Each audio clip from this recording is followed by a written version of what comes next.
I hear someone walking behind me every night. I first heard it a week ago. I was driving down a side street with the windows open. As I came up to the stop sign, I heard a sound from my right, tap tap tap tap. It sounded like footsteps. I looked around. No one was on the sidewalk. At least not that I could see, from the light of my headlights. As I slowed for the stop sign, the taps decreased in frequency, like they were slowing down with me. When I came to a stop, the sound stopped. When I pulled out, it started again. Must be something with the car. Something with the motor or the muffler or something. But then, 2 days later when I went for a jog, I heard it. A distinct slap slap slap sound, coming from behind me. At first, I thought it was just the beat of Journey through my earbuds. But when I yanked one out, I still heard it. Slap slap slap, coming from right behind me. I glanced behind me. No one was there. I stopped and wheeled around, looking for anything out of place. The footsteps stopped too. I turned around and started jogging towards my car. The footsteps started back up. I broke into a sprint. The footsteps sped up with me. I raced to my car and dove inside. After I was safely locked inside, I looked around. No one was there. I stopped going for night runs after that. My husband Dave agreed that it was weird, but he thought it must just be some random sound, maybe an animal or a structure settling or some machinery somewhere. He had a point,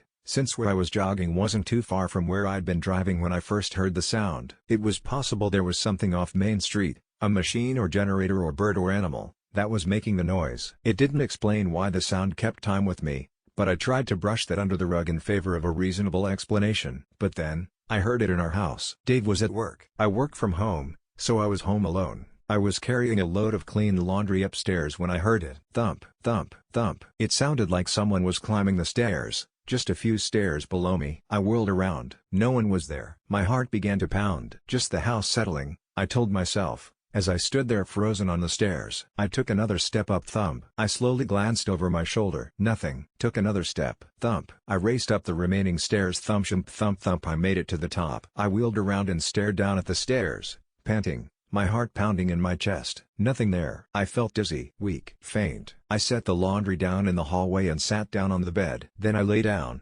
pulling the covers up over me. There's nothing there. I closed my eyes. Nothing there. I sighed, pulled the blanket up to my neck, adjusted the pillow, rolled over to get comfortable. No. There was a rustling sound, just like the one I had made but a second delayed, coming from under the bed. I lay there, my heart pounding, straining to listen for the slightest sound. Nothing. Arms shaking, I slowly pushed myself up from the bed. Rustle. I stopped. Frozen place. Stayed absolutely still. The seconds stretched into minutes as I forced myself to breathe slowly, to stay calm. No one's there. It's just your imagination. I steeled myself, staring at the door. Then, in one fluid motion, I swung my socked feet over the edge of the bed. Stood up. Sprinted to the door. Thump shimp thump. I swung the door open and slammed it shut. I backed away, my ragged breathing echoing through the hallway. It's all in your head, I whispered to myself. It's all in your head. It's all in your thumb. Something collided with the door. Hard. I backed away, whimpering. Hand clasped over my mouth. It can't be. It can't be. The words popped in my head, whispered hushed in my mother's voice, like she'd whispered them so many years ago. I thought it had only been a fairy tale. A way to scare us into being good. If you do something bad, she'd whispered, it will follow you around like a shadow. It will terrorize you relentlessly. You will never be free. I backed away from the door, tears filling my eyes. Thump.